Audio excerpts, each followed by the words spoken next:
Welcome to Rick's Corner. The man, the myth, the legend. Now on with the show. Happy Monday, everybody, and welcome to Rick's Corner. Well, it's the beginning of the week. It happens to be President's Day today, and the banks are closed and the post offices are closed, so things are kind of quiet, and the gym's a little bit busier because everybody's off and they go to the gym. I went this morning and I did a back workout, and like I did years ago, I hit back pretty hard, even now at my age, and I did like 4 or 5 exercises that I felt worked really, really well. Sometimes I'm limited because of certain injuries in my shoulder and that, but it was a good workout. I had lunch with a friend of mine. He said, look, what'd you guys do back in the day down in Venice as far as hanging out in the pit and eating foods? And now we go out to lunch here, we find a restaurant that we like for lunch, and I order certain things. And he said, what'd you do then about ordering your food and stay on your diet? Well, let's go back in time a little bit. I know you guys like these stories, and I like to tell them because it's fun. In Venice Beach back in the early 70s, where the weightlifting pen is, it's not like it was today. Today has become very, very commercial. There's a lot of kiosks, a lot of people from other countries selling wares and copies of certain things that you find in kiosks and fairs that are duplicates of not the real deal, but they're not real. The weightlifting pen today has been remodeled. It's beautiful. It's state of the art. They have all their contests there. They have a stadium that Joe Weider contributed all the bleachers, and they run really good shows. Joe Weider is the number one guy to sponsor these shows, and he really puts them together really well. Well, back in the day, it wasn't like that. I don't remember really many shows at all in the weightlifting pit. Most of them were in Santa Monica prior to that. But the pen, or the pit, whatever you want to call it, itself had very, very old types of weights in the Olympic sets, and some dumbbells and chin-up bars. Somebody did a documentary once, and they had me in it talking about how the beach was. Maybe I could post it in his. But we did get a workout. I know that outside in the open air, the salt water and the ocean and all that, you have fresh air and you get your best lifts. There's no mirrors to look into. It's just a weightlifting pen. On the flip side of that, on the other side towards the beach, there was a big brick wall, and they had a grass area and some sand where we would all lay down on our beach towels and lay in the sun. The wall would block the ocean cold air in case it was windy, but you get a great tan. You get a great tan laying out there and maybe taking a short nap and then going back to the gym. As far as eating goes, there were a few places around there. There was a little corner cafe, I believe, where you could get a breakfast. I don't remember too much about it, but it was okay. But we had a place that we called the Germans. Now, that wasn't really the name of it, but a German guy and his sister owned it, and they ran it. So, in essence, we called it the Germans because we knew them real well, and they knew everybody from the gym. They would have breakfast and lunch. Not dinner, but just breakfast and lunch. And they specialized doing an 8-egg omelet. Ham and cheese 8-egg omelet with hash browns, toast, and coffee. $1.35. I think I've mentioned this before. You couldn't go wrong. For $1.35, you're getting 8 eggs, almost a dozen eggs. Cheese and ham, so you're getting a lot of protein. Hash browns I wasn't too big on. I'd pick at the top of them, but it's okay. I mean, a little bit is okay.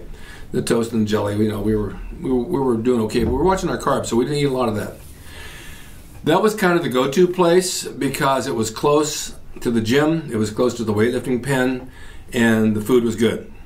Now, I kid about it because the guy that ran the place was German, and he had a real thick accent. And of course, Arnold spoke to him very easily because of the accent, because of the language. But he had a sister, and the sister was blonde, kind of very hippie-looking back in the 70s, but really kind of plain but very cute.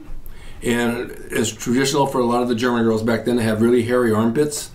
So I would kid about it. I said, she'd bring all the food, and she'd reach over and put it down, and the hair in her armpit was hanging in my coffee. Not really, but kind of, sort of. I made jokes about that, but that was kind of our lunch place. If we didn't eat there, we'd go a mile up the road to the Jamaica Bay Inn, which was in the marina. Now, that's a little more upscale. It's a little bit fancier. They have a hotel, they have a pool, and they had a coffee shop. There we would order a half a chicken and maybe breakfast with eggs or whatever they want with it, but we kept our protein high.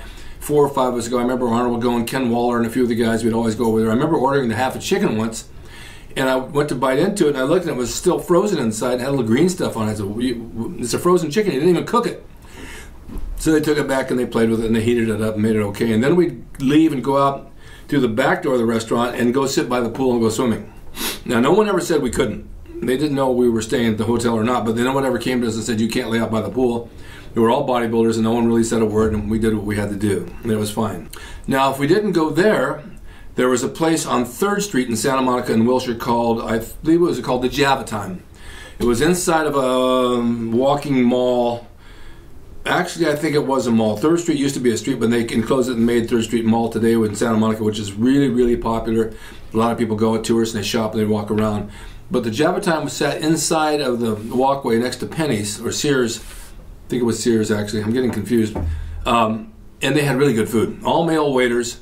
They served you really good food. And I remember getting a hamburger steak. It was almost a whole half pound of thick steak, hamburger, ground beef, and then I got eggs with it, and then I got, you know, the staple of cottage cheese for the protein and this and that. And we go there to eat. And it wasn't all that expensive. It's really fairly reasonable. If we didn't go there, I've mentioned this many, many times over, Sookies Deli on 5th and Wilshire. It's not there anymore. It's a bank. However, the Sookies sign is still there because it's a landmark. And we go and get cheese omelets with cottage cheese. And sometimes we go back at 11 o'clock at night and get the same thing again. This is how it was in the 70s. It was just a camaraderie among guys. We would train together and we'd eat together. Now, most of us had breakfast at home because we get up. I had one of those little hamburger cookers that I mentioned on the show before. You just throw the meat in, you compress it, it cooks in about 2 minutes, put some eggs, and off to the gym. Dinner time, a lot of times I'd eat at home. I'd have a barbecue, a hibachi, throw big burger patties on with cheese and a salad. That would be the nighttime meal. Until maybe 11, I get a cheese omelet. That's basically how we ate during the day. Now, on the weekends, we'd want to go out somewhere, and you want to go somewhere fairly nice. In Malibu, I think also in the marina, there was a Chuck Steakhouse, and there was a Chart House. Now, you people probably know these places because Chuck Steakhouse or the Chart House is still around today.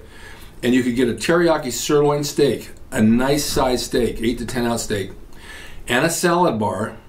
And they had this best sourdough and pumpernickel bread in a hot steamer with butter. And the rice was a brown rice with a teriyaki sauce through it.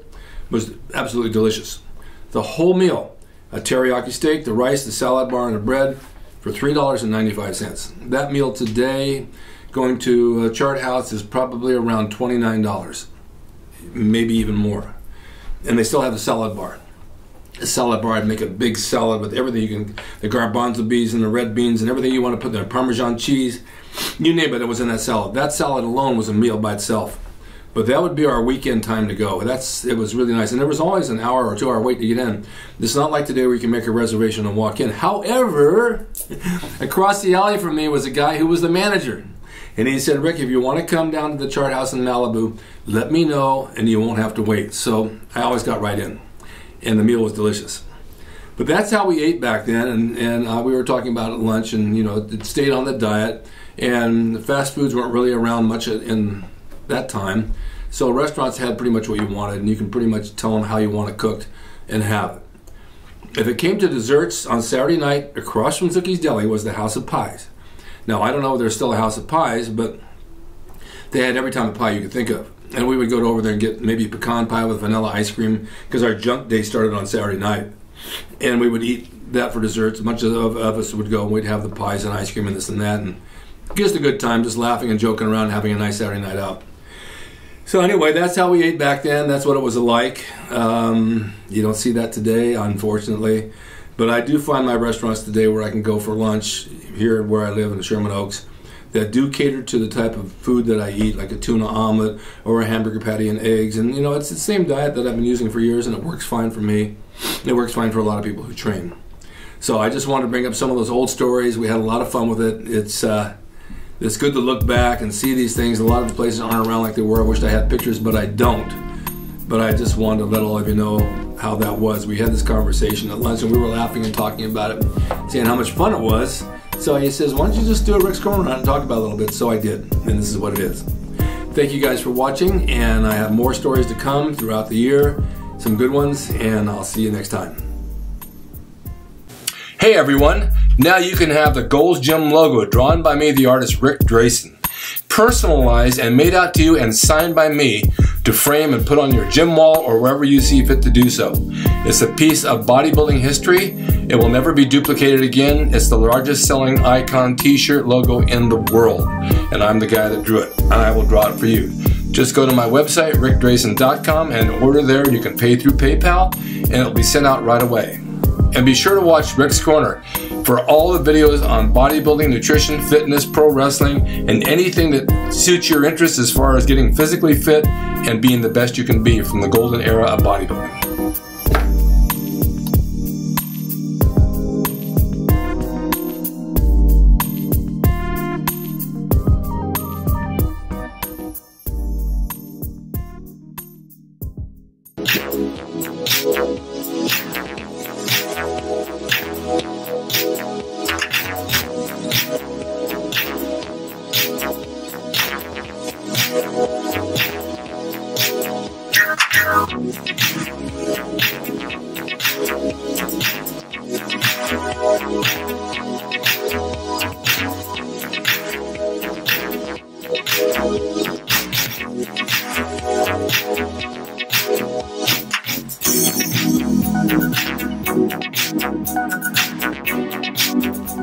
It's Rick Drasin. He's the equalizer, baby.